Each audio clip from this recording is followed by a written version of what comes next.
بسم الله الرحمن الرحيم سل بني إسرائيل كم آتيناهم من آية بينة ومن يبدل نعمة الله من بعد ما جاءته فإن الله شديد العقاب زين للذين كفروا الحياة الدنيا ويسخرون من الذين آمنوا والذين اتقوا فوقهم يوم القيامة والله يرزق من يشاء بغير حساب كان الناس أمة واحدة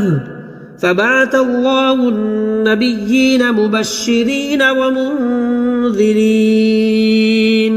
وأنزل معهم الكتاب بالحق ليحكم بين الناس فيما اختلفوا فيه وما اختلف فيه إلا الذين أوتوه من بعد ما جاءتهم البينات بغيا بينهم فهدى الله الذين آمنوا لما اختلفوا فيه من الحق بإذنه والله يهدي من يشاء إلى صراط مستقيم أم حسبتم أن تدخلوا الجنة ولما يأتكم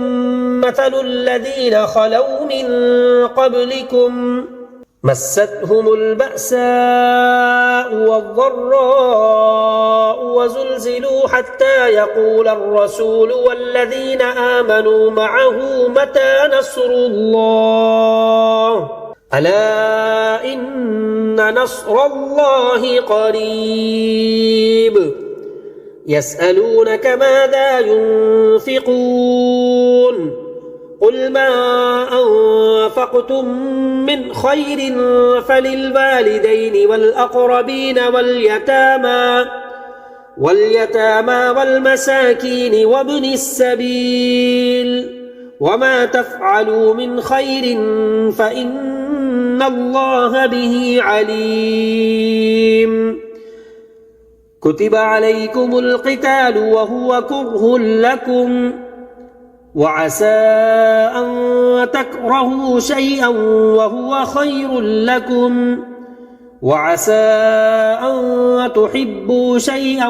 وهو شر لكم والله يعلم وأنتم لا تعلمون